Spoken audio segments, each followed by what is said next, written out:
Welcome back, everybody. It's finally time to resume our deep dive into our community-collaborated Rockman EXE Iceberg chart. Last time, we covered tiers 1 through 4, so we'll be picking up with tier 5. I'm sure it goes without saying, but it would be wise to watch part 1 so that you'll be up to speed before we continue. Thank you all for your patience, and now, let us resume our deep dive.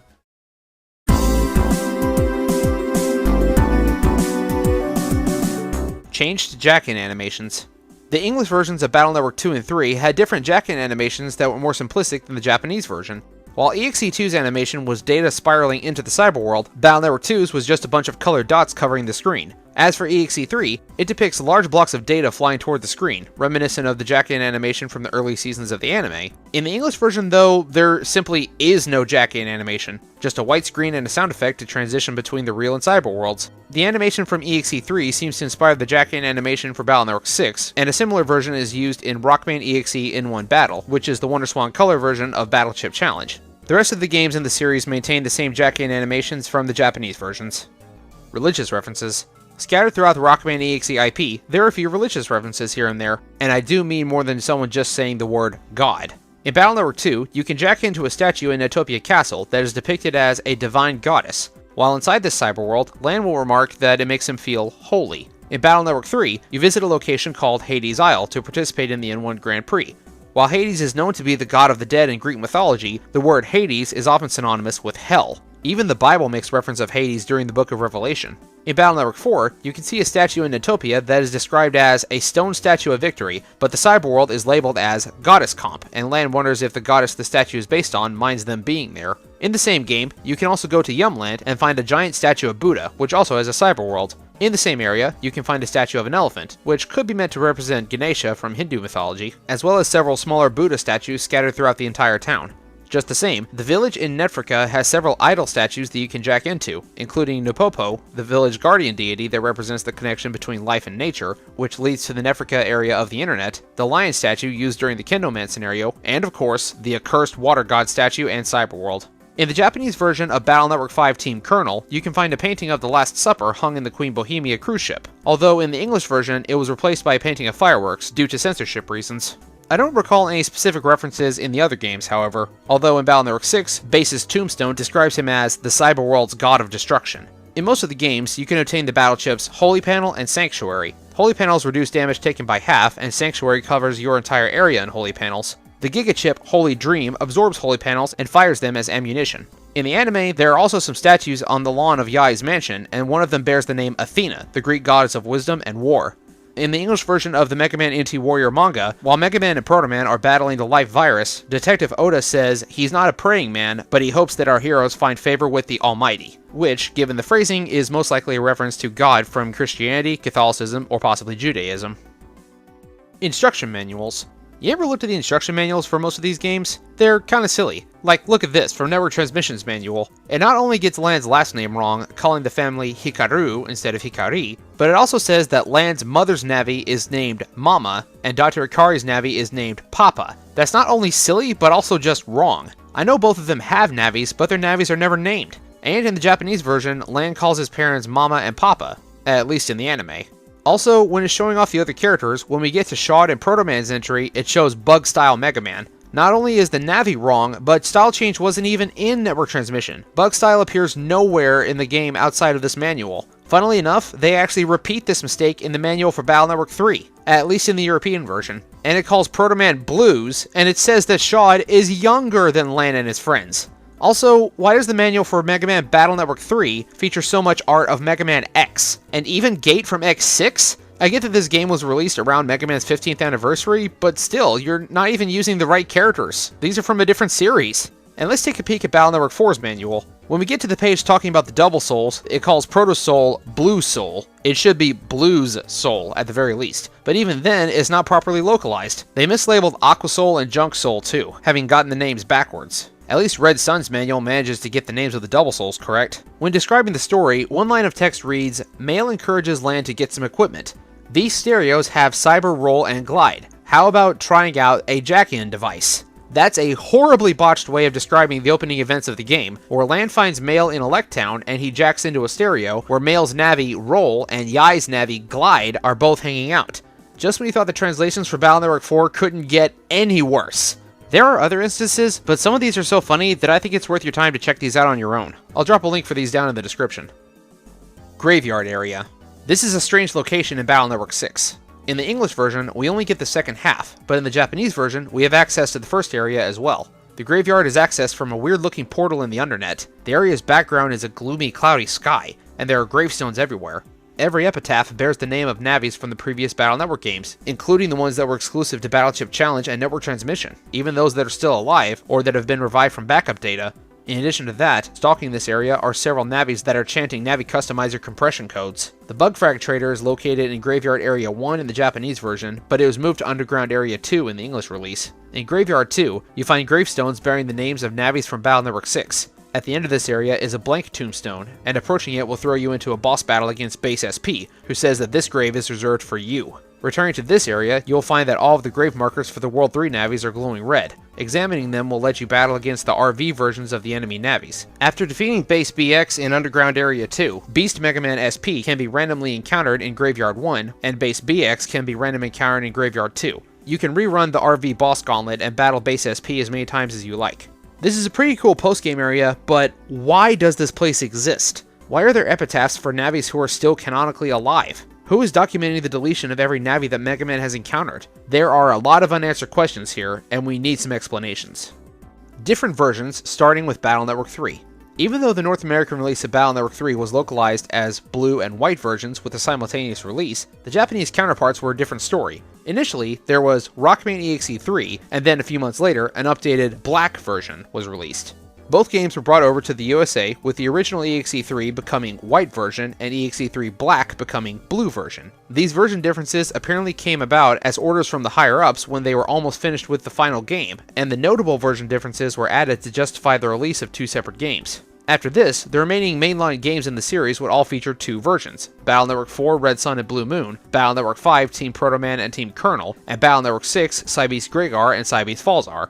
Strangely enough, it seems that the continuity in between the second half of the series seems split down the middle, with recurring characters that were only featured in one specific version of each game, but not the other. For example, Shuko and Aquaman appear in Battle Network 4 Blue Moon, and then reappear in Cybeast Falzar, while Rika first appears in Battle Network 4 Red Sun, and then again in Team Proto Man. As far as releases go, Red Sun and Blue Moon had a simultaneous release, and were also packaged together in a Japanese exclusive double pack that featured the Grand Prix Power e-reader card. And the Japanese version of Team of Blues was released before Team of Colonel, although the international release got both versions of both games simultaneously. The time in between releases could explain why the prologue and epilogue of both versions of Battle Network 5 are slightly different. This is what I meant earlier about Team Colonel seeming to be more canon than Team Proto Man by revealing that Beryl has a tie to Dr. Wily, thus setting up his character arc for Battle Network 6.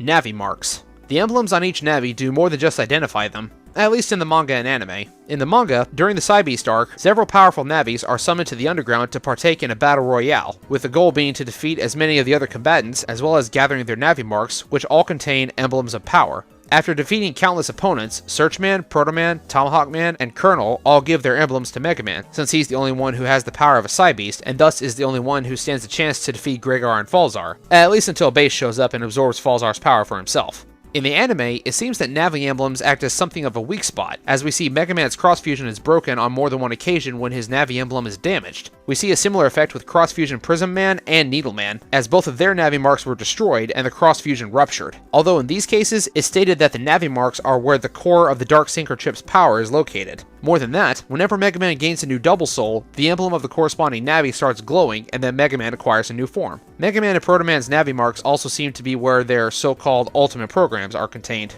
Although it is kind of funny during the later arcs of the anime where operators have PETs or other objects that bear a Navi's emblem before they meet the Navi that the emblem corresponds to, like Inukai in Asteroid Beastman or Mr. Famous during the Beast arc, as he still has Punk's logo on his belt, despite him not operating Punk in this series.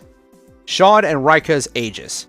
Canonically speaking, Shad and Rika are both still kids. Shad is supposedly 11 years old, just like Lan, unless we believe that error from Battle Network 3's instruction manual, and in the games, Rika is reportedly 13. This makes absolutely zero sense from a narrative standpoint. Both of these characters act way too mature to be the ages that they're said to be. But we have confirmation here. Using the Wayback Machine and Google translating the text on this page about Shad, it says 5th grader from a different school than Neto's. Even though he is an elementary school student, he is an official net battler. He has solved many online crimes. Therefore, his virus busting ability and his pride is top notch. He's a nice type to say the least. His in-game dialogue begs to differ, but continuing on. He thinks that his Navi Blues is just a tool, and he can't understand the friendship between Neto and Rockman. He is a rival.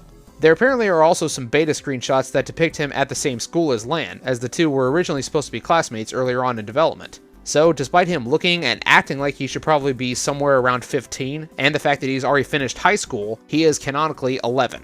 This is something that I've never personally been able to accept. Mostly just because when you try to tell me that the badass Eugene Schad is only 11 years old like Lan, my suspension of disbelief goes out the freaking window. Especially if you're gonna say that he was Mayor Kane's bodyguard in Battle Network 6, or the leader of the Anti-Nebula Strike Force in Battle Network 5. Being great at net battles is one thing, but even if he does possess all of these impressive skills, there's no way they'd allow someone who's only 11 or 12 to do these kind of things.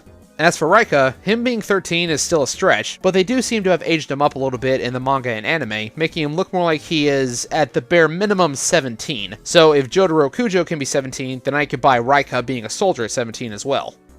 The Navi Master. At the end of the SSS license exam in Battle Network 2, Lan has to battle against the Navi Master, who has copies of every friendly Navi in the game, making Lan fight a V2 boss rush. Winning this will give Lan the right to challenge the final virus survival battle in order to obtain the SSS license, which then allows him access to deeper parts of the net and the treasures that hide there. But who is the Navi Master? It's none other than Lan's father, Yuichiro Hikari. We know that Dr. Hikari does create Navis, as he designed Mega Man, but why does he have copies of all of these other Navis? Having image data of Gutsman or Gateman is one thing, but all of the others? Why does he have a copy of Protoman and Heatman, especially since Heatman is operated by a former World 3 member? Or copies of Thunderman and Snakeman, who are from overseas? Is Dr. Hikari hiding something from us? From a gameplay perspective, this is just meant to be a boss rush, and that's par for the course in the Mega Man franchise, and we have a Gospel Navi boss rush in the last stretch of the game. All that's missing are the Navis from the World 3 area and base, and we'll have a boss rush for every Navi in the game. Buster A Chip. This seems to be a placeholder battle chip.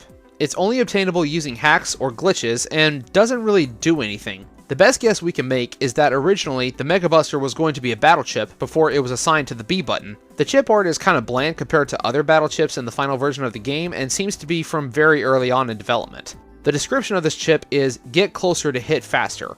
I wasn't able to get the chip to show up in my game, but I'll link a Reddit post in the description showing a bit more of this battle chip. There are plenty of other unused battle chips in the series as well, but this one is probably the most well known. Unused battle chips. Continuing the tangent, there are a number of battle chips that either go unused or are only accessible by using cheats or hacks. In Battle Network 1 and Operation Shooting Star, there are some dummy chips whose description reads ID and some number. The ones that I could uncover didn't do anything in Battle Network 1, and neither did most of the ones from OSS, but two of them actually had an effect. ID 23 was Star Force Mega Man's shield, and ID 24 was a Guts Punch. In addition to these, Battle Network 5 and 6 have some battle chips that can only be accessed via a battle chip gate or hacking. Some of the chips for Battle Network 6 include the Z-Saber, as well as Sync Trigger, which instantly activates full synchro. Using Grega Master's old battle chip editing program, I was able to reinsert the Z-Saber into the game, but I couldn't get Sync Trigger to work. Other unused or chip gate exclusives include Punch Arm, Needle Arm, Puzzle Arm, Boomer Arm, Dark Sword, Dark Thunder, Dark Recovery, Dark Invis, and Dark Plus. The ARM chips change Mega Man's Charge Shot into various weapons, and the Dark chips absorb bug frags upon use. Other unused chips include various event or e-reader card exclusive chips, as well as some of the chips that were removed when the Boktai crossover was cut out of the English version of Battle Network 6. Judgeman's unused attacks. Out of all of the unused battle chips or attacks in the series, Judgeman in Battle Network 6 has some of the strangest. He apparently would give Mega Man specific commands along the lines of, "Mega Man, thou must not move." If you were to do what he tells you not to do, it's assumed that there would be some kind of punishment. But since the attacks go unused, we can't be sure. Other lines say, "Thou must not use a battle chip," and "Thou must not area grab." And it is possible to reactivate the dialog box when hacking, but there's no punishment attached to it. For more info, you can check out the Cutting Room Floors page on Battle Network 6. Lan survives a lethal dose of radiation. Remember how I mentioned that the servers in Gospel's headquarters were literally growing due to the amounts of radiation? Well, it gets worse. Lan was constantly being exposed to high amounts of radiation during the final stretch of the game. And, during the final battle specifically, the radiation reaches extremely dangerous levels, described by Mega Man as exceeding 50,000 times the normal levels when the server output was at 100%. At 150%, it doubled to 100 times normal level. And Mega Man said that Lan's radiation-resistant mag suit wouldn't be able to shield him from anything higher. As time went on, the output climbs upwards of 600. If we do the math based on the figures we were given, at a 50,000 times increase along with a 50% increase in server power, then that means that when Lan blacks out, he is caught in a radiation wave that exceeds 550 times normal levels. I'm not even going to pretend to know how radiation works, and my math is probably wrong, but if Lan's legs went numb at 150%, he blacked out at 600%, and the server power kept going up on its own, Lan should not still be alive after this incident. Or at the very least, he should have suffered long-term damage. If this were any kind of realistic, assuming Lan survived this, at the bare minimum, he should have been sterilized and his future son, Patch, shouldn't exist. The LP archive delivers some commentary on how radiation works and can give you a better picture of what Lan would have actually been in for given all that radiation. Shademan's immortality. Out of every Navi that has been deleted multiple times in the series, I dare say that Shademan is the one that is the hardest to permanently kill. You don't understand. Being revived with backup data or dark energy is one thing, but this guy has survived weapons specifically designed to kill him twice, if we take the Boktai crossover as canon. After deleting him in the main story of Battle Network 4, Mega Man comes across Solar Boy Django in the Undernet, who just got done battling a revived Shademan and sealed him in a coffin, trying to use the Pile Driver on him. For those unfamiliar with Boktai, the Pile Driver is a weapon blessed by the spirits of the sun and the earth, designed to permanently destroy vampires and other immortal creatures by directly attacking the dark matter within their souls. The rest of the side quest involves us retrieving the solar sensor and then reducing Shademan to dust. But that wasn't the end. Shademan returns in Boktai 2 as a post-game boss, and Django repeats this process in his world, meaning that Shademan was put through the Pile Driver twice, and apparently is able to keep coming back. I shouldn't be too surprised though, since the Count kinda did the same thing, but I digress. And then, Shademan returns again during Battle Network 5, and is deleted and revived multiple times, again, after being destroyed by a weapon used specifically to kill vampires, twice. Either the Pile Driver ain't all it's cracked up to be, or Shademan is just that stubborn. Let's count all the times he was destroyed and revived. Deleted by Mega Man, then Django in Battle Network 4, and then purified. So that's 2, maybe 2.5. Defeated and purified by Django in Boktai 2. So that's at least 3. And then in Battle Network 5, deleted once in Orion Area's Liberation mission, at least twice in the Dark Chip Factory, and once again in Nebula Area, making a total of 7 times we've had to kill the same vampire to get him to stay dead. This is made even more infuriating due to the fact that every other incarnation of Shademan.exe is defeated relatively easily.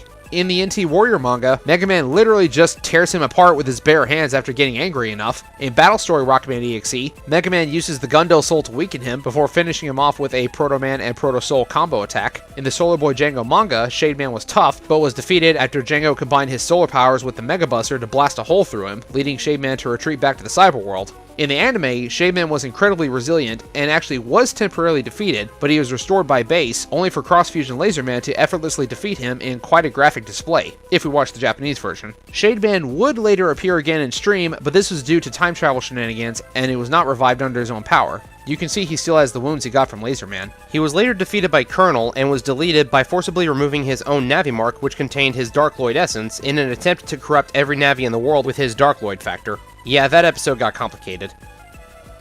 Mod tools are illegal. In Battle Network 3, there was this annoying mechanic where certain Navi customizer programs can't be used because they give you an error code. To bypass this, you have to obtain the mod tools from some shady guy on Beach Street. The mod tools will let you enter a code to bypass the error and make the programs work, but you have to know what the code is to enter it. Some of these are talked about in the various BBS boards that you can find at the different net squares in the game. As for them being illegal, I'm not sure.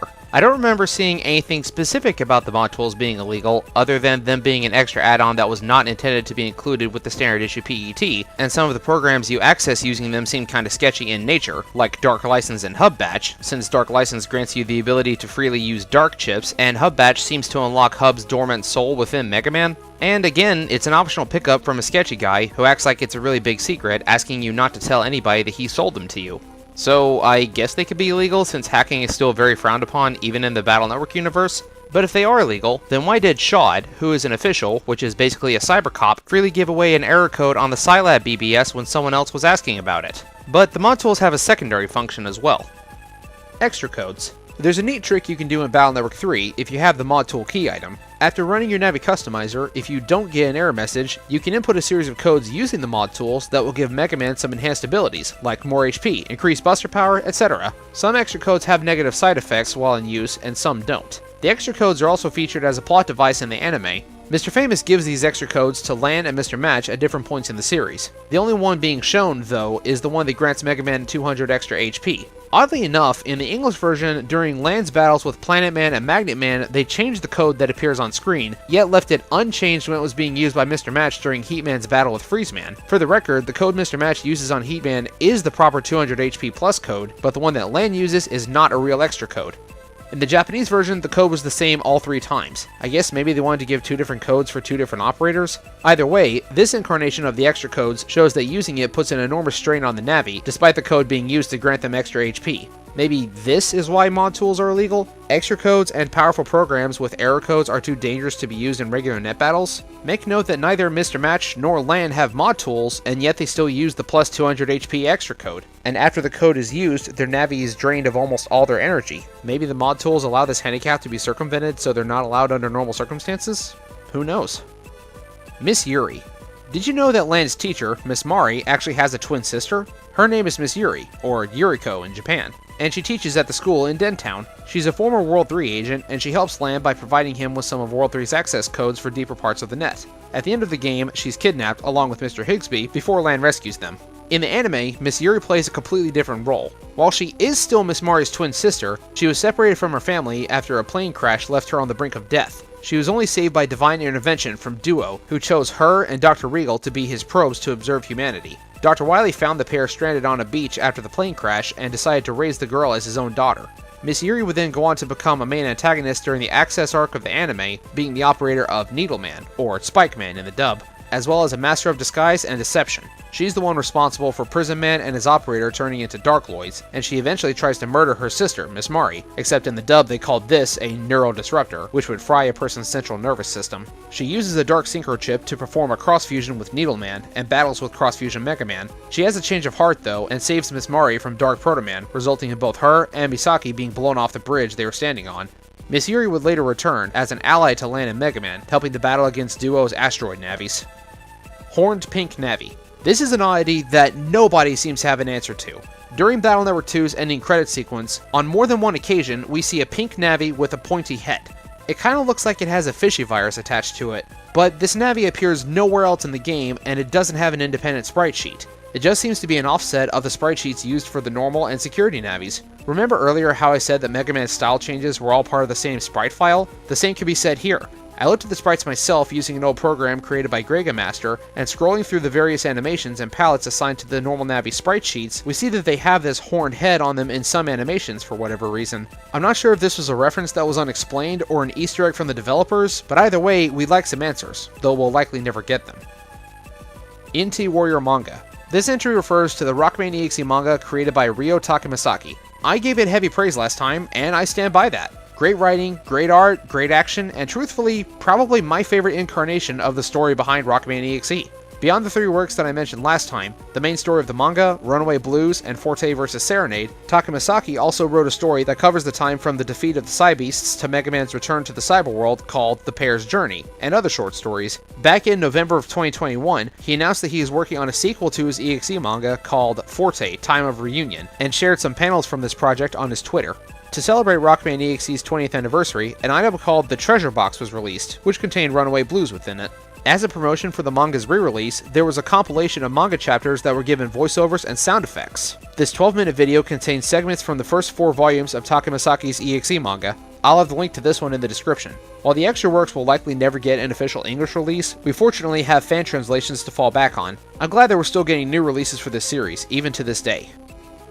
Swordman's Multiple Personalities. A feature exclusive to the anime, but the Darkloid and Asteroid Navi Swordman.exe has multiple personalities, based on whichever large sword he happens to be using for his headpiece at the time. They all have different voices, but don't seem to have that much difference between personalities on the whole, though the red one seems to be the main personality, and the other 2 act more like just separate entities who can take turns controlling the body. Network Transmission. The GameCube spin-off that chronologically takes place between Battle Network 1 and 2. Instead of an RPG, this game is a platformer, like classic Mega Man. Battle chips are still used in-game and are obtained as drops from enemies. This game also features several unique bosses that don't appear in the main series, including Swordman, Gravity Man, Starman, and Zero.exe. The gameplay is fun, but the boss difficulty is extremely high. There are some discrepancies in the timeline though, as Lan is shown having the PET used in Battle Network 3, even though this takes place between Battle Network 1 and 2, and characters he encounters in this game apparently don't remember him and Mega Man in later games, including Quickman, Shadow Man, and Pharaoh Man. If you can get your hands on it, I say that it's a must-play for any EXE fan. There apparently existed concept art of a special GameCube controller that was meant to be released alongside this game, but it never came to be. Some characters and events in this game were used in later arcs of the Rockman EXE anime, including the Professor and Zero.exe. Count Zapp and Gauss are brothers.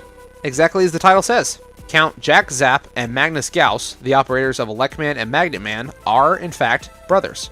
This factoid is likely well known by those who watched the Mega Man NT Warrior anime, but was probably lost on the Western audiences who only played the games or read the manga.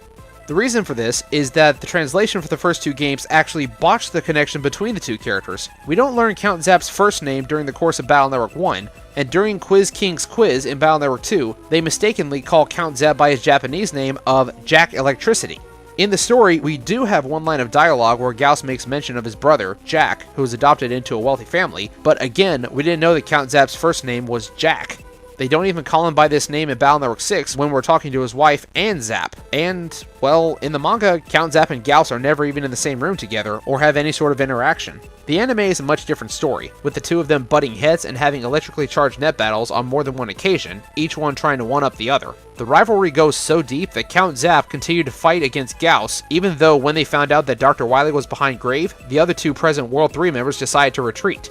He even went so far as to order the severely damaged Electman to pull Magnet Man into the path of Mega Man's Mega Death Burst program events, deleting both Navis in the process.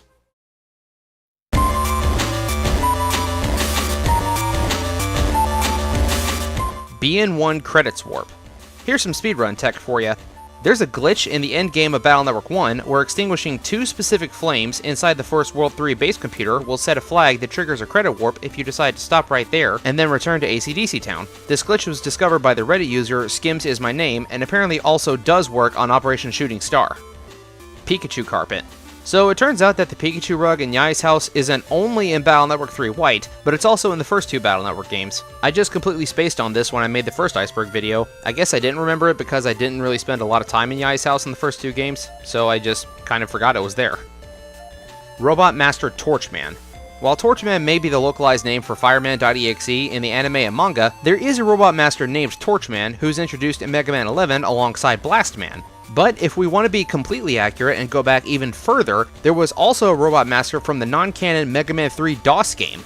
While Torchman EXE and Mega Man 11's Torchman are both very fire-based, both shooting flames from their hands, DOS Torchman seems to be more based on a welding torch, and his portrait graphic is a reskin of Magnet Man's portrait from Mega Man 3 on the NES. Kind of funny how the DOS game of all things made an appearance in the EXE series. Star Coliseum. This is a bonus mode included with Operation Shooting Star, where you can play against some friends or play solo and battle against base. You can play as Mega Man EXE, Star Force Mega Man, or Proto Man. Winning this minigame will earn you points, which you can exchange for battle chips to use in the main game. You can use this to get your chip folder pretty buffed up at the very beginning of the game, if you want to take the time to play the Coliseum enough. Region exclusive toys.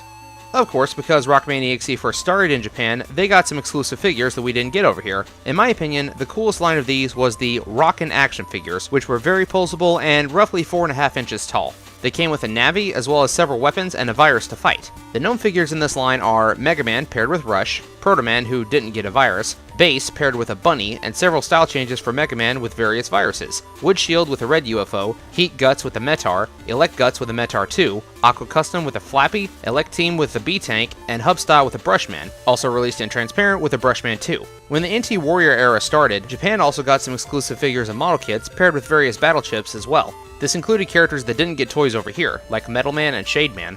Now these next ones, I'm not sure if they were region exclusive, but I never saw them in stores here in the States. In the English toy line, there were minifigures for Sparkman, Burner Man, another Mega Man and Proto Man, Base, and even the Grey Virus Beast. I only say they were region exclusive because the only way I've been able to find them in the past was on eBay shipped from Australia. I got my hands on Base, who came with a Blizzard Battle Chip, and Burner Man, who came with a Gundel Soul 2. I wanted the Grey Virus Beast figure, but I haven't been able to find it since. There are countless other rare or exclusive figures, but I just wanted to give you a small taste of what's out there. I wish I had the money to collect all of these. Number doors aren't random. Some more speedrun tech for you. According to Taraj42, the number doors in the school computer that don't have a specific answer, like the number of desks or books in a room, actually aren't completely random. If I understand his explanation correctly, there are a set number of possible answers that it could be, and each time the game is reset, it chooses a different number from a pool of possible answers, and apparently cannot be RNG manipulated. I did some combing of the Battle Network Speedrun Discord server, but so far I haven't found a way to explain it myself, but if you'd like some more info, then check out Taraj's speedruns of the game. I personally am not a speedrunner, so I'm not the best one to talk about this kind of trivia, but I thought it'd be interesting nonetheless. I'll plug some of his videos in the description as well as on the screen so you can check him out for yourself. Alpha. Again, I think I covered Alpha's game counterpart well enough. In the Mega Man NT Warrior manga, Alpha exists, but it's only talked about in passing without actually doing much. It's said to be both the prototype of the internet and the link between the normal cyber world and the dark world. Base GS manifests out of Alpha's core before Alpha is destroyed by a shockwave from Base. Beyond that, Alpha has practically no presence in the manga.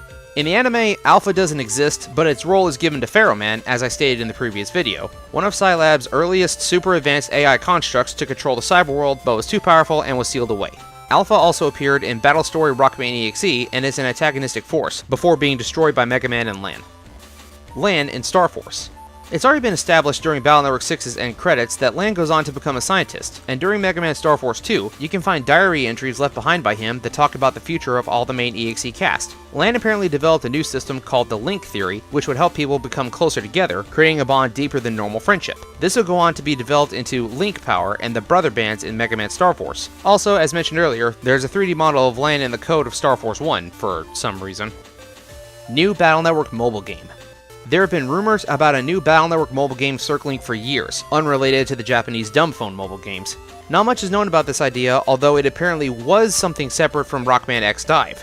If we did get a new mobile game centered around the Battle Network world, if it wasn't a remake of the dumb phone mobile games, then I think it'd be cool to see something Pokemon Go style, where you could customize your own Navi and travel around the real world, battling viruses or participating in boss raids on Navis from the EXE series, and maybe setting up bases similar to gyms. We can dream, but it's unlikely to happen anytime soon, because it seems that the Go game fad is dying out, and honestly Capcom doesn't really care enough about Mega Man to put that kind of effort into things.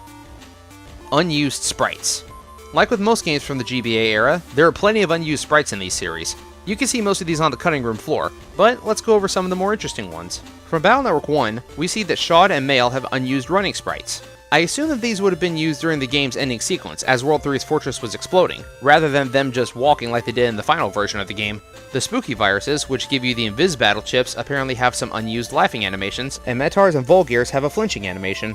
Some of the cars that drive around Dentown have unused diagonal sprites, unused since the streets are all at right angles. Woodman has an unused overworld and mugshot sprite. In the early drafts and promos for the game, Woodman was slated to be an enemy, so he was likely going to be an early boss, but was replaced by Fireman and demoted to an optional boss in the final cut of the game. In Battle Network 2, we have some placeholder panel sprites, since Battle Network 2 is the first game to introduce new panel types. We also have an unused Battle Chip graphic that shows a bunch of static, though a similar graphic is used in Battle Chip Challenge. In Battle Network 3, the twin viruses have some color palettes that go unused, and Mr. Famous has some animations that never get used, including him adjusting his glasses and leaning over like he's out of breath. Or maybe his old student that got his move sealed off came back in time and punched him in the gut here too. Battle Network 4 has a pink palette for the normal Navi battle sprites that goes unused. This one makes sense, since pink normal Navis have been around since Battle Network 1 and were also featured in Battle Chip Challenge. Sparkman also has a normal overworld sprite, despite never showing up outside of the holo display in the Den Dome computer. And each of the Double Souls also has a different color palette reflecting the various karma states. Battle Network 5 features some unused overworld sprites for both Napalm Man and Tomahawk Man. They appear to be injured, probably intended for use following their boss fights in the story. Larkman has some unused color palettes for his overworld versions. These look awesome. In Battle Network 6, the Pulse Bulb enemy has some unused animations where they have this little thing that spins around their center. Currently, we don't know what the trigger for this animation is. Mega Man also has an animation to use Tomahawk Swing while not in Tomahawk Cross. This one is in the game, but it's called unused because it's only legitimately used when this cross is active. Remember that the sprites for the crosses in Battle Network 6 are just an upper body layered on top of Mega Man's normal sprite. So for most of the unique attacks that Cross Mega Man needs to do, normal Mega Man also needed a sprite for them. Except for Charge Cross's tackle move. That one is tied to the Cross's sprite, not to base Mega Man's sprite. There are more, but I thought these were some of the more interesting ones. Again, you can find most of these on the cutting room floor. King Chaos. one of the super bosses of Battle Network 5. Though King Chaos himself as a boss isn't super obscure, we don't really know much about him as a character, or the Dark Realm that he controls. Given the name and that he's described as Hatred Incarnate, I think that it's possible that he could be tied to the Chaos area from Battle Network 4.5, since Laserman describes it as a place that swirls with hatred and dark power. If you listen closely, the Chaos area's theme has some musical similarities to the Undernet and Nebula area themes from Battle Network 5.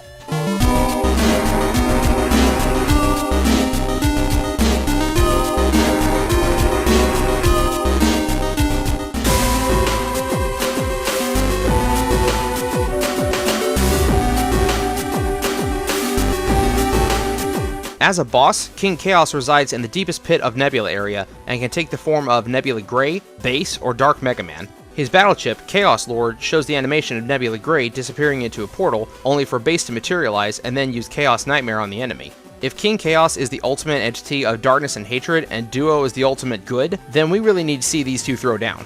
It's implied that Duo at least knows of King Chaos' existence, as completing the first Nebula Area Liberation mission grants the player a Justice 1 battle chip, which is the giant Duo Fist. This chip is given to us via a mysterious disembodied voice, the same voice that grants you the other two Duo-themed chips, Meteor Knuckle or Big Hook, after defeating the Chaos Lord for the first time.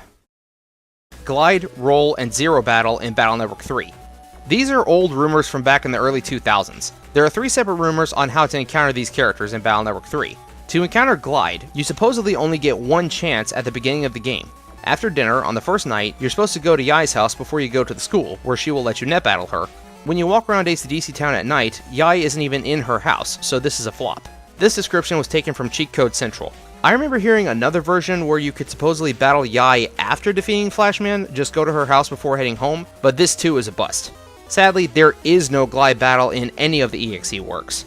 This was always weird because in the anime, Glide uses several high power and rare battle chips, like Life Aura and Hero Sword. In the manga, he was seen using a Vulcan gun while he's possessed by a virus. In the games, his trademark attack is Glide Flash, which I'm not sure exactly what it does. He used it to extinguish some flames in World 3 Base's first computer in Battle Network 1, and again in Battle Network 6 to destroy some enemy navis who are using copy bots, but that's done off-screen. However, Midnight WV4 posted a video of what he imagined a Glide battle would look like by hacking a battle in BN6. As for how to fight Roll, the most common method I hear is that while you're doing the Undernet rankings, after getting rank 8, you go to Higsby's shop and you'll find Mail hiding behind the Numberman cutout. She'll challenge you, and defeating her will not give you a Roll chip, but instead a battle chip called Flower Petal V2. This too is false.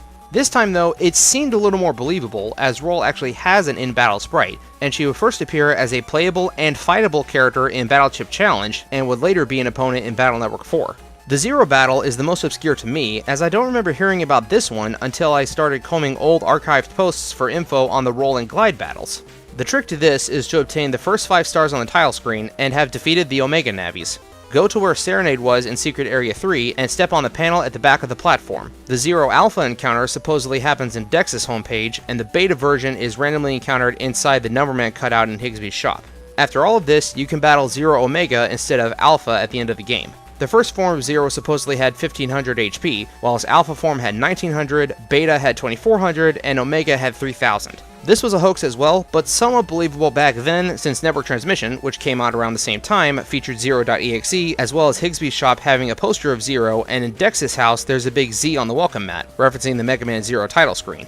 Again, none of these are real, but are fun rumors from back in the day. As we get further and further into the age of the internet, and we can record gameplay more easily now, rumors like these are getting harder and harder to fake, so people are a lot more skeptical. While I don't like spreading false information, I do appreciate these rumors inspiring the imagination of others and getting people talking about these games even more.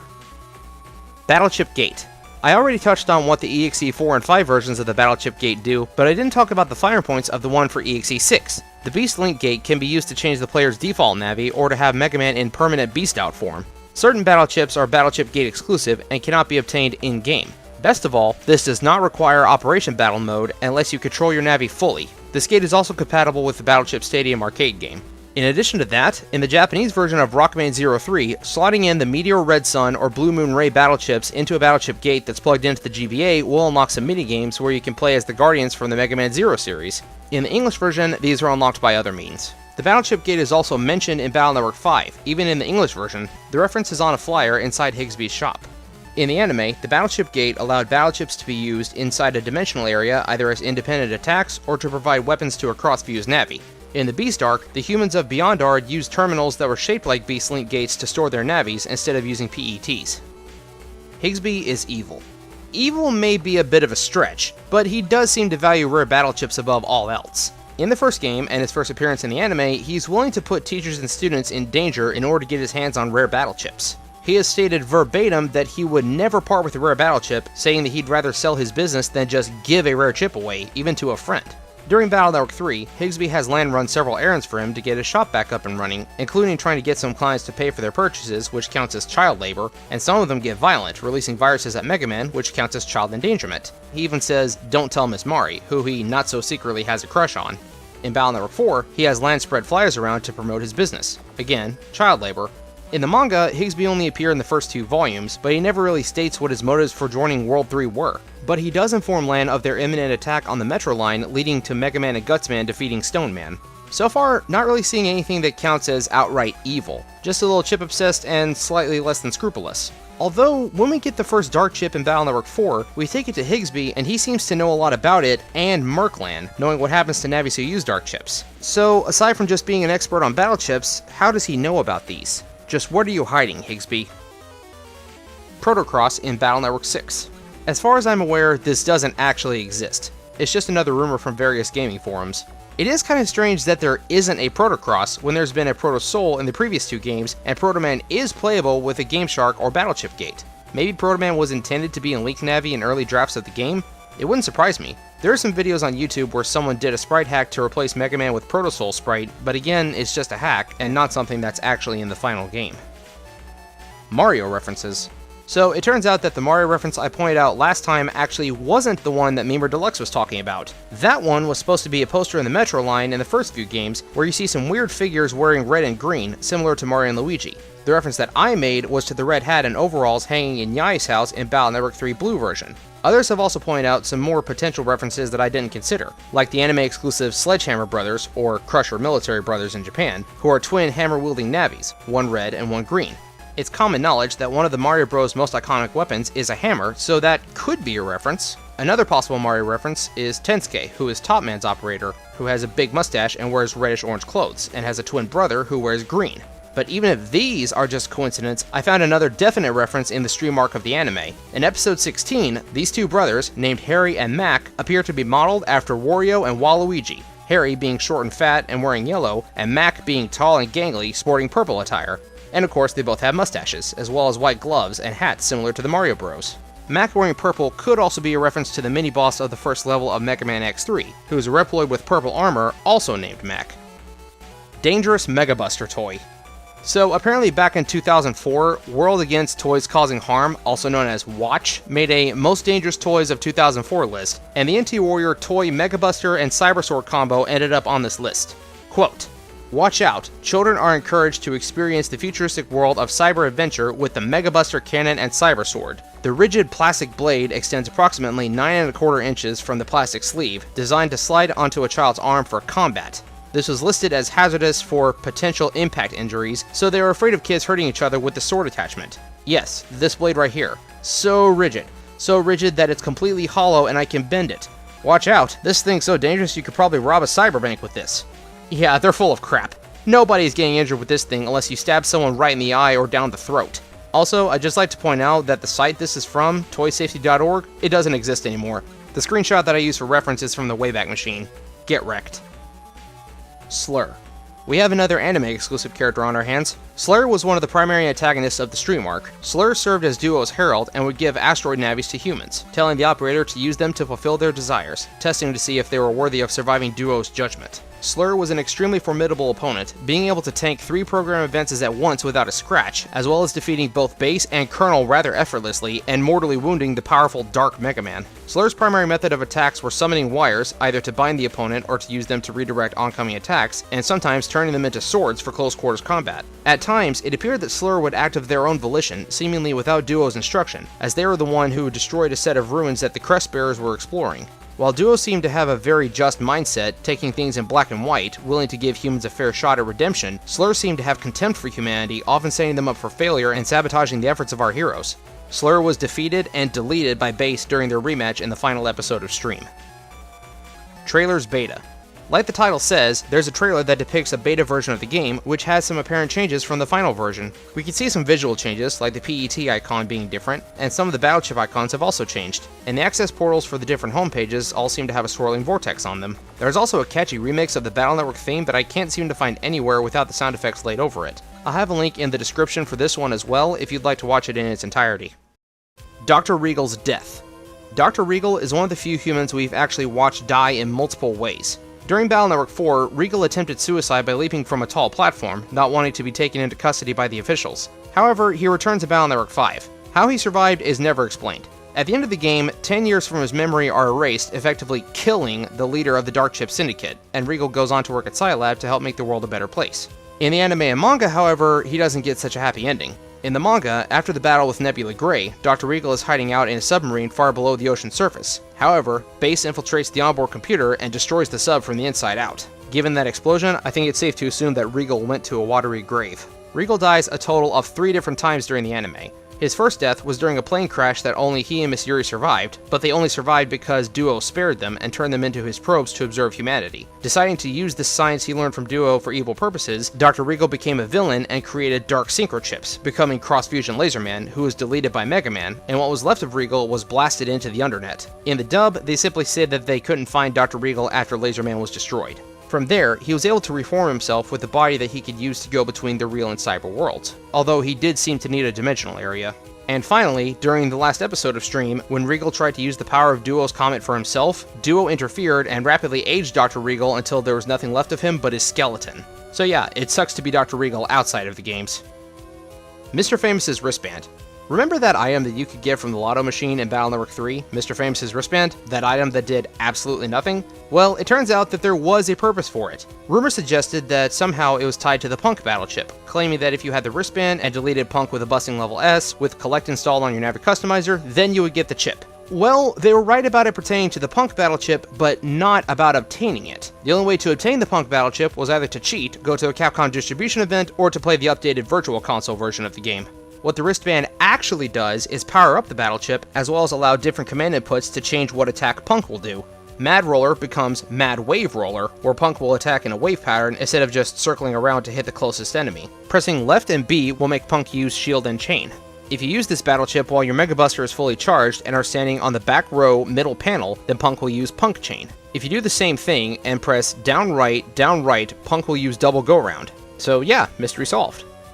Navis on battle chip icons. Throughout the Battle Network series, we see several battle chips that feature Navis or characters as the mascot for the battle chip, but we don't know who these Navis are. Some examples are Bronze, Silver, and Gold Fist, Zeus Hammer, and the Fighter Sword, Knight Sword, and Hero Sword chips. Another similar one is the Lance battle chip, but that one was retconned to be in the same family as the Side Bamboo chips from Battle Network 4.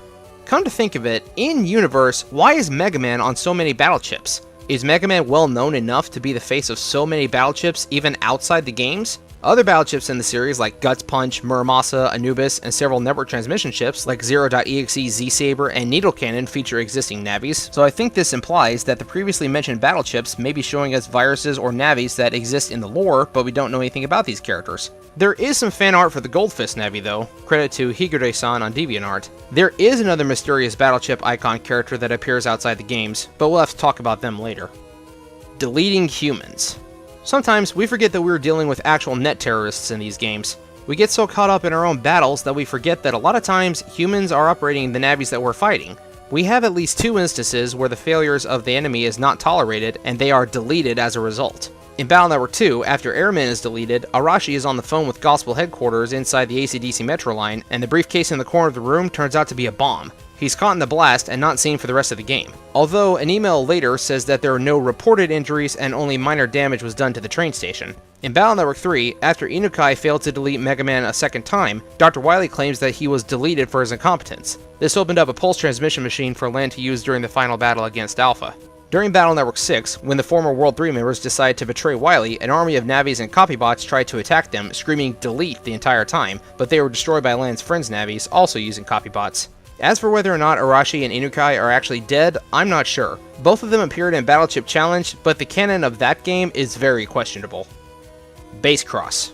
Just adding a little info for this one. In the manga, Dark Mega Man absorbed Base while he was comatose. This leads to a half-formed Dark Base cross, where Dark Mega Man can use some of Base's powers, like the Gospel Cannon. However, Base's soul begins to fight back and manages to expel itself from Dark Mega Man, creating an opening for Mega Man and Proto Man to counterattack. When the proper Base Cross happens during the battle with Nebula Grey, Base Cross Mega Man is so powerful that Nebula's ultimate weapon is mere child's play for this new combination. However, the sheer amount of power can't be contained within Mega Man's body and it starts to fall apart. It is also worth noting that this iteration of Base Cross was created by Base absorbing Mega Man with his Get Ability program as Mega Man was dying, but Base wanted to be the one to kill Mega Man personally, and this activated the Double Soul at the same time. But instead of the Soul Navi being left in a near deletion state as they feed power to Mega Man, this is a true fusion of Base and Mega Man's consciousness, along the lines of a DBZ style fusion. Base Cross also appeared in a bonus chapter of the manga called The Legendary Berserker, in which an enemy called the Devil Virus was threatening the cyberworld. Despite all the strongest Navis fighting against it, they stood no chance, but Base Cross was able to destroy this enemy in one strike. In the movie, Base and Mega Man were both being absorbed by Nebula Grey, and Base tries to take Mega Man's ultimate program to gain more power. However, it backfires, and instead of Base just getting stronger, Base and Mega Man fuse together into Base Cross, which effortlessly dispatches Nebula Grey. After the battle, they collapse from exhaustion, and the fusion breaks, with Base disappearing into a black hole and Mega Man logging out. Lan's descendant in Star Force 4. While Mega Man Star Force 4 was cancelled and will likely never be revived, some of the few pieces of info we could find on this development suggests that one of Lan's descendants would have appeared in Star Force 4. His name was apparently Kazuma, and he and Geostellar would have become outlaw hackers, wanted by the Satella police and fetching a bounty of 8 million Zenny. Aside from that, not much else is known about Kazuma or Star Force 4.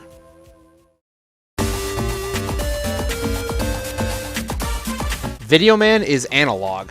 Video Man is a competitor in the theme park tournament in Battle Network 4. His operator, Vidi Narsi, states on more than one occasion that Video Man shoots all of his footage in analog rather than digital. This very idea just makes no sense on paper, since Navis are entirely digital, as they are literally made of zeros and ones. I should state that Video Man trying to convert from analog to digital, as well as his operator's ambiguous gender identity, are both meant to be metaphorical, mirroring the analog phase-out that took place around the turn of the century. However, it seemed that the writers of the anime decided to take this line literally. Video Man is not only analog, but he seems proud of this fact, gloating about how his tape is very useful in combat and saying that a DVD wouldn't be as effective. Interestingly, he seems to be able to hijack film reels used in the movie theaters and use VHS tapes infused with copies of Mega Man to wreak havoc in the real world by damaging TVs and monitors and such. More than that, in both Access and Stream, we see that Lan uses different methods to disrupt the playback copies that Video Man uses, like magnetism and moisture. So yeah, Video Man is analog, and being a cyber being composed entirely of zeros and ones, this makes absolutely no sense. But that does make me wonder, what would a digital Video Man look like, and how would his abilities differ? Navi's bleed. Last time I stated that there was only one particular source I could find about Navi's bleeding, and that was the Mega Man NT Warrior manga, but it turns out there are other instances. Thanks to NetNaviFan2 for pointing this one out to me. In the Japanese version of the anime, during Magnet Man's fight with Electman and Mega Man punches Magnet Man in the stomach and he coughs up a dark fluid. It doesn't look like vomit, so it could be taken as blood. The scene was removed in the dub version. In the fan-translated version of Rockman EXE 4.5, when you encounter Base in the Chaos area, just before the battle starts, he says, "I will bathe in your blood." If anybody would know whether or not Navis have blood, it would be Base. So, case closed. Navis bleed. EXE characters in Gigamix. There's a manga for classic series Mega Man called Megamix, and its later chapters are called Gigamix. During these chapters, several Battle Network characters make cameos, including Shad, Speedy Dave, Princess Pride, Mr. Match, Ring's operator Mary, Aquaman's operator Shuko, and Sparkman's operator Terry. Later on, we also see Dingo, Raoul, Chilsky, and Raika, and several normal Navis and security Navis make cameos as guard robots, along with some Reaver bots from the Legends series. Maybe Battle Network and Legends are on the same point in the timeline after all? Nah, probably not. It's just a really cool cameo. Battle Story Rockman EXE. Another manga that roughly follows the story of the Mega Man Battle Network games. The art style is, in my opinion, a little more cutesy than Takamisaki's art style. The proportions are off just a little bit. Characters have big heads and big eyes. The action looks pretty good, and I like that we see the Gundel Soul making an appearance. The story only runs up to the beginning of the Battle Network 4 arc, ending with Mega Man about to challenge Laserman. Currently, I can't read the story from this one since there's no English version. The manga only exists in Japanese and French. I did recently buy all 4 of the French volumes, and plan to do a full review of this manga after I use Google Translate to decipher the story. I should also state that there was a re-release of this manga, Japanese only, and it adds some more chapters that don't seem to be canon to the main story, but seem to take direct influence from the anime and games. Dr. Regal knocks out Lan and his friends with sleeping gas and kidnaps his father, just like in the game, and it seems that the manga chooses the Team Proto Man route. During the battle with Nebula Grey, Base and Mega Man once again merge to form Base Cross and defeat Dark Mega Man while they're at it. And they have some extended Operation Shooting Star chapters that show not only Geo and Sonya in the past, but also now Luna. No, that's bad! You're gonna alter history too much by doing this. Doc. Doc is a side character in Battle Network 2 that shows up toward the end of the game. During the Freeze-Man scenario, large chunks of ice are causing mayhem all over the internet, thus causing negative effects on the real world, and the various colors of ice can only be destroyed by using a vaccine program. When Mega Man needs one made, he's told to look for the Doc. After learning the keyword to call for Doc, which happens to be World 3, Mega Man meets him in Undersquare. Despite hanging around the Undernet, Doc takes the form of an official Navi, and is generally pretty good-natured. Doc helps Mega Man by making a vaccine for him, which makes traveling around the cyberworld easier until Mega Man defeats Freeze-Man, which causes all the ice to disappear. So, I have a few questions. Why does Doc look like a police Navi if he spends all of his time in the Undernet? Why is his call sign World 3? If he is a former World 3 member, then why does he help Mega Man fight against Gospel when Gospel is being controlled by Dr. Wily, the mastermind behind World 3? These questions go unanswered because as far as we know, Doc never appears again. Before revisiting the series while making this iceberg, I always thought that he was in Battle Network 3, as there are two Navis who have the same sprite as him that I could see being Doc in this narrative. The first one is the orange Navi that stalks Mega Man throughout the Undernet, and then saves Mega Man from Base during the Flame Man scenario. He knows who Base is, and apparently has some dark powers, as he can summon Dark Aura at will. This is more than likely actually Dr. Cossack's Navi, though I don't recall us ever getting a confirmation of this. The second one is an official Navi who gives you the job request, help with rehab, and he rewards you with the World 3 pin, letting you access certain gates that you couldn't before. You can see the correlation here. As much as I want these to be canon, Doc's manner of speaking is just too different for them to be the same person, and we'll just have to add him to the growing list of oddities from Battle Network 2. Shade Soul. Another phony rumor from back in the day. With the introduction of Double Soul in Battle Network 4, as well as the unused Forte Soul and Duo Soul, some rumors were spread around about other souls that Mega Man could possibly obtain. One such was Shade Soul, and its description is as follows. Use Dark Chips and allow Dark Soul to activate, which I'm guessing means let your HP drop below 1. Repeat this 3 to 5 times, and then keep doing this. You will then see that Mega Man's icon in the emotion window has started growing fangs. You must also have already unlocked all 6 Double Souls, and have defeated Base, and have the 5 Evil Chips. Needless to say, this one is complete bogus. I've only been able to find one source that archived this rumor, which is the Wayback Machine's archive of game winners, but I remember seeing it floating around on several sites back in the day. Like with the roll and glide battles, because we have the internet to fact check these claims now, these kinds of rumors are becoming more and more rare, and gaming websites are holding submissions to a higher standard. Not gonna lie, I do wish that we could see Mega Man with a Dark Lord Double Soul. The manga does give us something of a halfway formed Laser Soul for Dark Mega Man though. Alpha is the D-Reaper. We've talked about this on the channel before, but any fan of Digimon Tamers would notice some striking similarities between Alpha, the final boss of Battle Network 3, and the D-Reaper, the final antagonist of the third Digimon series. Both grew and evolved beyond the control of their creators, overstepping their original programming, becoming a global threat. Both take the forms of giant red goo monsters that destroy or absorb everything it touches. Its final form is a monolithic shape with a single eye and strange fins on the side of its head, and the main heroes, human and digital, have to merge together to defeat it. To use one of Donut's quotes from Red vs. Blue, "There's coincidence, and then there's outright plagiarism. I'm gonna have to sue somebody." I've noticed some other similarities between Rockman EXE and Digimon, but I think that deserves its own video. A lot of times you could say something's coincidence, but you'd be hard-pressed to defend the case that Alpha didn't blatantly copy the D-Reaper. Mama Zap is dead. In the anime episode Don't Mess with Mama Zap, Count Zap returns to his old family home following the defeat of World 3 during the Pharaoh Man incident. Upon arriving, Count Zap's mother berates him for his failure, leading the Count to sabotage the bus that Lan was riding on, ensuring that it would break down outside the mansion. He then impersonates his mother and challenges Lan and Mega Man to another net battle, this time with the Zap family tradition of shooting electricity through the operators as their navis receive damage. Mama Zap watches the entire scheme unfold, but it appears that Lan can't see her. After Count Zap is defeated, he wakes up, thinking it was all a dream, and states that his mother passed away 10 years prior. The mansion also appeared to be in complete ruins, implying that it was all in his head.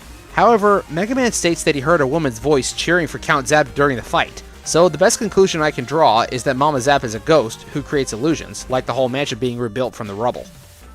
Muramasa. Muramasa is a battle chip that can be found in every Battle Network game, including the Battle Chip Challenge and Network Transmission spin-offs, as well as the Mega Man Star Force series. Muramasa is the personal sword of ShadowMan.exe, and in Battle Networks 1 and 2, you obtain this sword from him. For the rest of the series, starting with Battle Network 3, the sword is still obtainable, yet the chip icon removes Shadowman from the artwork, and he is replaced with a spooky-looking purple aura. In the Japanese versions of the game, this variant is known as the Muramasa Blade, instead of just Muramasa. No matter the incarnation, however, it converts damage into attack power. You lose 500 HP, you deal 500 damage.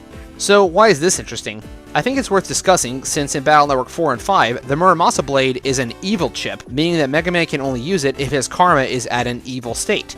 It is also one of the 5 evil chips needed to access Black Earth in Battle Network 4.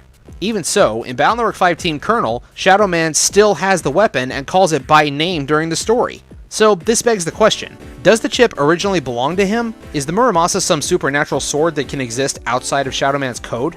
Why can he use it if he's not a Dark Soul Navi? Or is he a Dark Soul Navi? We did see that in the Access arc of the anime he used dark chips. Or are the Muramasa and Muramasa Blade two distinct weapons? In Rockman EXE 4.5, because Shadow Man doesn't have a battle chip, defeating him yields the Muramasa Blade instead. In the Mega Man Anti-Warrior manga, the Muramasa sword is given to Proto Man by Serenade, and it contains anti-dark properties, as well as giving Proto Man a new style change, the Muramasa style. It is also a usable battle chip. In the final bonus chapter, showing Mega Man and Proto Man having a rematch in which they both display power far greater than anything we've ever seen, Proto Man has the Muramasa reforged by some legendary blacksmith in the cyber world, and the Muramasa can then split into 3 separate blades. I get that the game and manga follow different rules and canons, but it's still a strange occurrence that I think is worth discussing. In the same manga, we do see that Shadow Man still has a sword, but he never calls it by name. In the anime, Muramasa just seems to be a standard battle chip that anybody can use, and Shadow Man's swords are just called the Shadow Blade, at least when he's in cross-fusion mode. Battle Network 3 Secret Ending. During the post-credit scene of Battle Network 3, we see someone asking where they are and if they are alive, only to be answered by a growling noise. The rest of the post-credit scene shows us that Dr. Ikari found the remnants of Mega Man inside Alpha's ruins, rebuilt him, and then put him back inside Land's PET. This isn't really a secret ending, as this happens every time you beat the game. In the second half of the series, beating the final boss after collecting every emblem will grant you a special screen or sequence, but that's not the case here. What makes it secret is what is actually happening here. It's heavily implied that the one speaking is Bass, and the growling entity is either the bug frag trader, as it growls when interacted with, or possibly an incomplete multi-bug organism similar to Gospel. This is revealed when you encounter Base GS in the post-game, which is triggered by feeding 300 bug frags into the bug frag trader and then leaving the cyberworld and then returning. This could be meant to imply that the post-game of BN3 is actually canon, unlike the other games where it's kind of ambiguous. This would make sense because originally Battle Network 3 was meant to be the last entry in the series. Rockman EXE was originally a horror game. According to the developers, the original draft of Rockman EXE was intended to be a horror game combined with an, at the time, trendy card battle mechanic. The original design reportedly featured a device that you would put on your finger that would measure your heart rate and connect to the Game Boy Advance in some sort of way, in an attempt to make a game you can enjoy while your heart pounds. The developers even visited a haunted house to gain some inspiration, but not much else has been revealed about the original concept. The card battle system became battle chips, but the horror game concept seems to have been almost completely lost over time.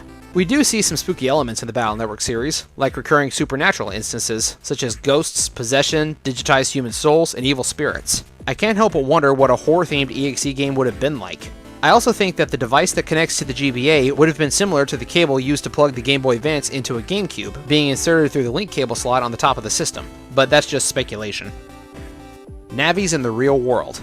There are several instances throughout most Battle Network media that depicts Navis in the real world in one way or another. In the games, most of the time it's a person in a costume, like these instances in Battle Networks 3 and 4. In Battle Network 6, Navis can of course be brought into the real world with a copy bot, but there are some unexplained instances of Navis appearing in the real world.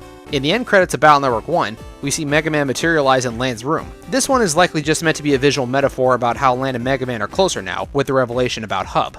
In Battle Network 3, you can see this cloaked undernet Navi hiding behind the Tree of Life in the hospital basement. If you wait long enough, you can see him leave his hiding place. Talking to him will earn you the Poltergeist chip. He doesn't leave afterwards, by the way. He stays there. We also have the Mr. Prog and Tab shop in Battle Network 6, but this could just be due to a copy bot.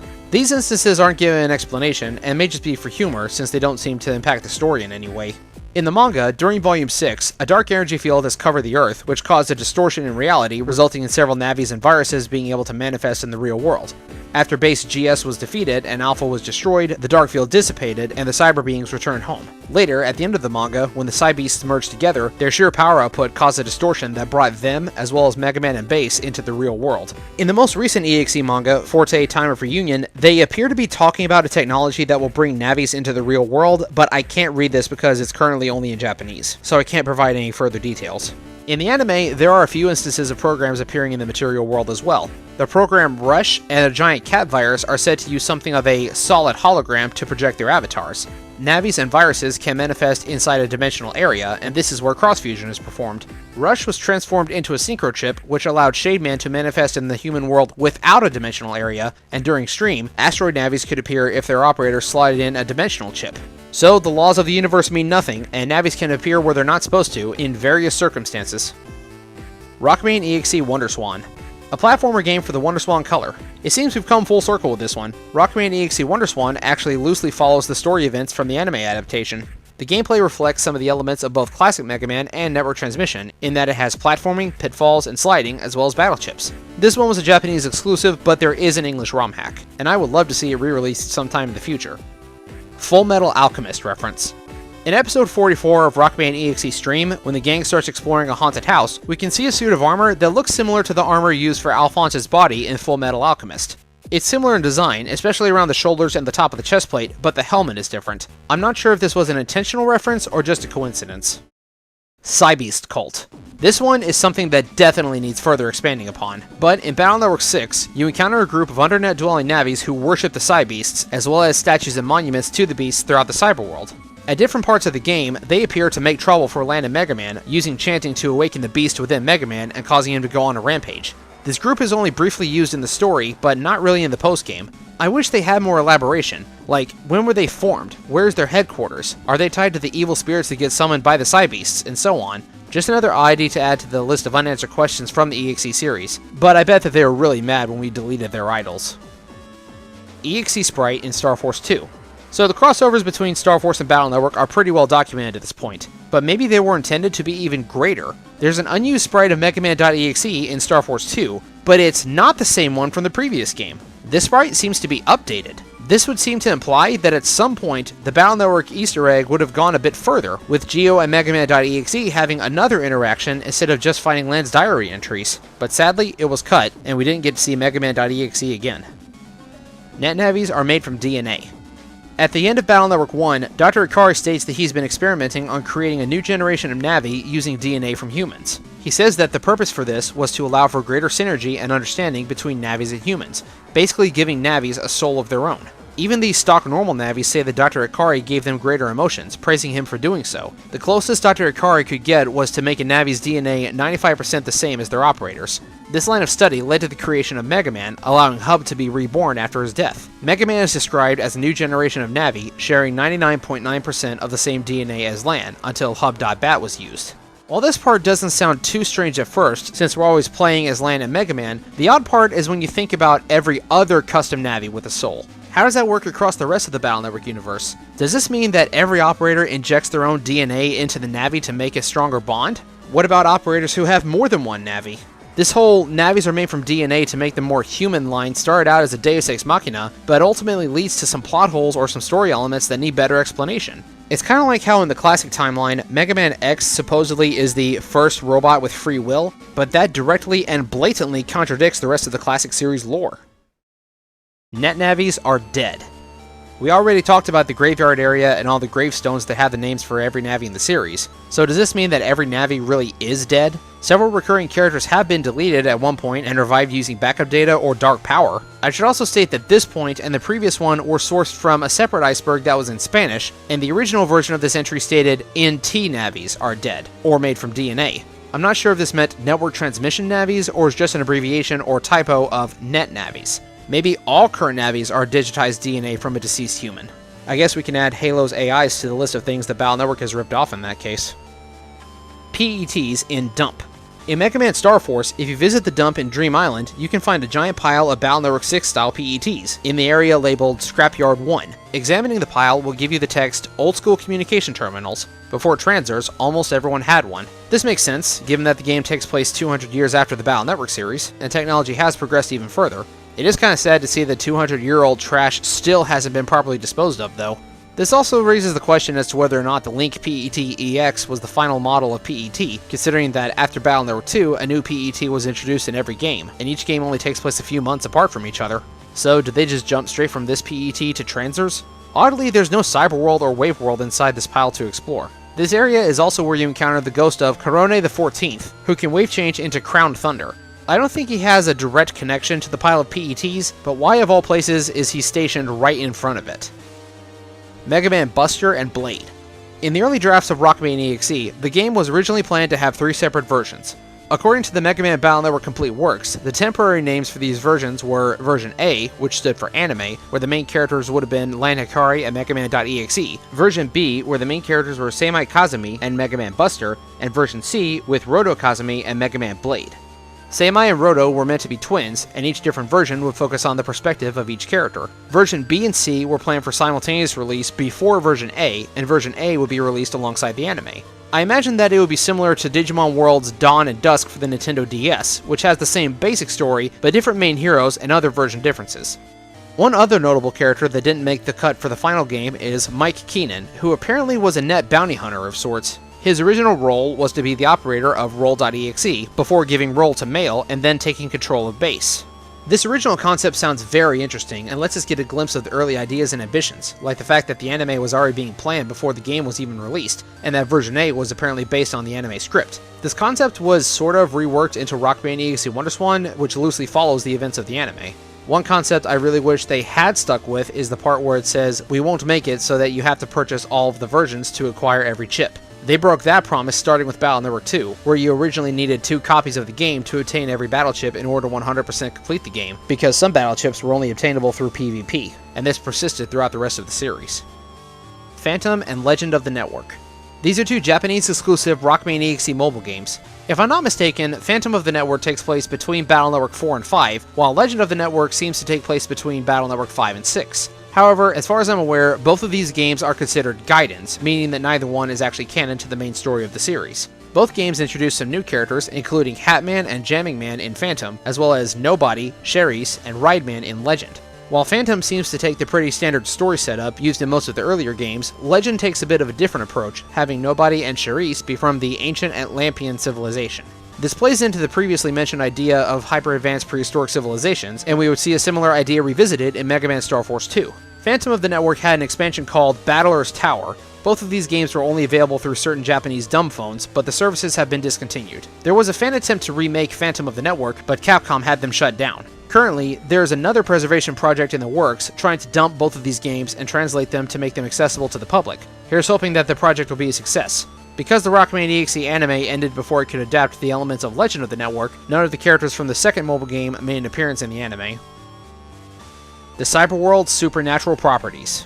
I wasn't exactly sure how to phrase this one, since it's sort of multi-layered here. But as the cyberworld continued to grow and evolve, it's become more and more linked with the human world. Humans can send their consciousness into the cyberworld, and Navis can come into the real world. And certain human-like characters can cross dimensions and enter the cyberworld completely. But the main focal point that I want to have here is more so related to the digitizing of human souls, and how the cyberworld may be tied to the human afterlife. We already discussed how Hub's soul became Mega Man, and how Dark Chips are digitized evil souls, but in Battle Network 4, we have another supernatural instance. In the Den tournament, in both versions of the game, Lan faces off against a girl named Yuko. She is a grade schooler who Lan plays with before their battle in the tournament. Later, Yuko's father approaches Lan, telling him that Yuko has the ability to summon cyber ghosts, and Mega Man has to go throughout the internet and lay the ghost navis to rest with the Cyber Sutra. After the battle in the Den tournament, Yuko reveals that she herself is also a ghost, and now she can be at rest. She departs for the afterlife, leaving her Navi behind. I can only guess that her father started caring for the Navi afterward, but that's not important. So we have at least 3 confirmed instances of human souls affecting the cyberworld in one way or another. This is something that's kind of spooky and pretty cool. In the manga, we also get the implication that the dark power that taints Navis can also have the same effect on the operator, leading to the corruption of their soul as well. This is also reflected in the anime when Miss Yuri used the dark chip on Prism Man, which Prism Man then sent to his operator via the hospital equipment, implanting him with dark power again. And then we also have the evil spirits from Battle Network 6, which, unless they're basically just some strange super virus, they're just kind of weird and are out of place in Battle Network 6, seemingly more in line with Battle Network 4 or 5. Bottom line, the cyberworld is more than just the internet in the Battle Network world. It seems to be something of a bridge between the human world and possibly the afterlife, since we see that human souls can directly interact with cyberspace. Onimusha Blade Warriors. The Onimusha series is a string of fighting games released by Capcom, featuring several figures from Japanese history and folklore, like Oda Nobunaga, Miyamoto Musashi, and Kojiro Sasaki. In the PS2 game Onimusha Blade Warriors, Mega Man.exe, accompanied by Lan, are a playable character. They are unlocked simply by beating the story mode as Samanosuke Akechi. Mega Man has access to the ground style and bug style, as well as a few different sword-type weapons from the EXE series, including Paladin Sword and the Muramasa Blade. He is also the only one to have a 2D character portrait. It appears to be based on the cover art for Battle Network 3. Zero from the Mega Man Zero series is also unlockable using Mega Man.exe. These two are incredibly out of place, but are likely in the game since these two were the running Mega Man series at the time. Out of every cameo that Mega Man has made in various fighting and crossover games, I think this is the strangest one, except for maybe Bad Box Art Mega Man appearing in Street Fighter Cross Tekken. Hidden Zenny in AC/DC School.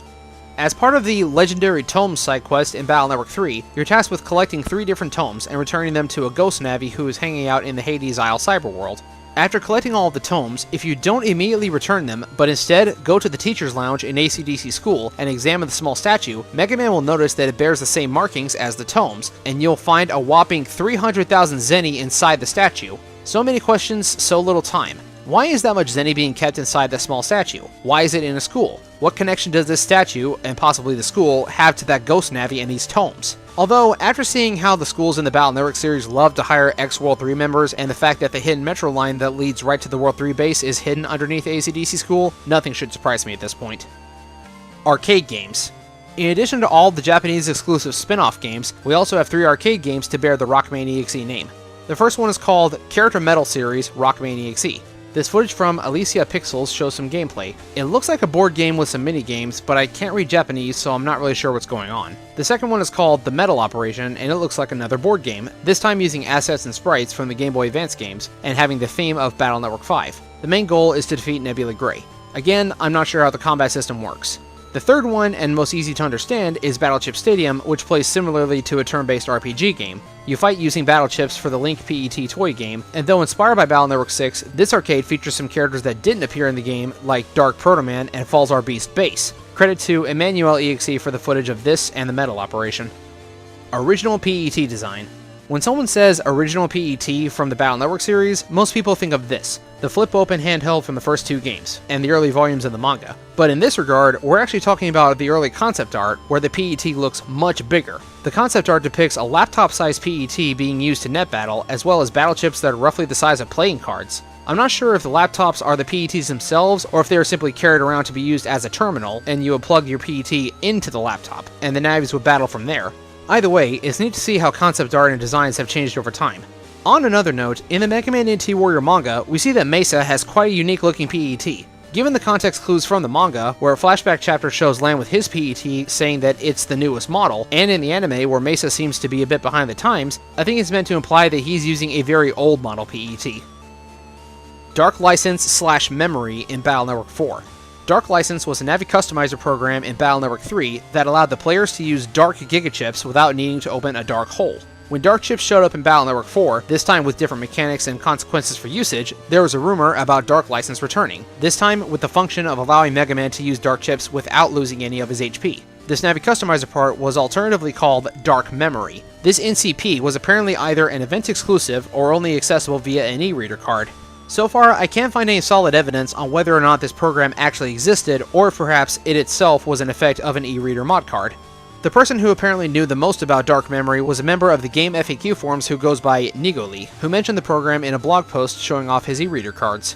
In preparation for this video, I actually reached out to Nigoli asking about the source of the rumor, and he said that it seems to be due to a miscommunication or faulty info. The original source for the rumor seemed to be a website called Planet Mega Man, who posted scans from Korokoro magazine, and they might have gotten some of the details wrong, as they have messed up some information in other times as well. However, he swears that he remembers seeing some info on Dark Memory before, but after years of research, he can't seem to find the original source of the rumor or evidence that it ever existed, so this may be an instance of the Mandela effect. Part of me wants to believe that Dark Memory may be real, however, given just how many people seem to recall it existing at one point or another.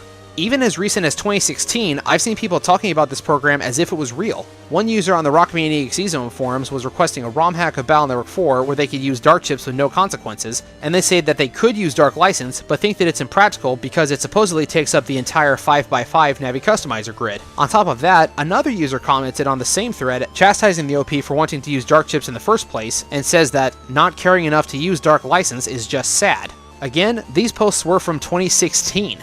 Unlike other rumors in this chart that have been thoroughly debunked, I would like to think that maybe Dark Memory has some truth to it. Since Gregomaster was able to find that Z-Saber Lotto code, maybe he can also find the code for Dark Memory as well? We're in the home stretch now. We've passed all of the well-known knowledge and trivia, and from here on, our descent becomes deeper and darker as we delve into more obscure trivia and conspiracies. If you still hunger for knowledge, brave net explorers, then join us for the grand finale, coming soon. This has been Blade Cross EXE, part of Flashy Blades Productions. Thank you all so much for watching, as well as your contributions to this iceberg chart, and I look forward to seeing you next time as we complete our expedition. Peace out.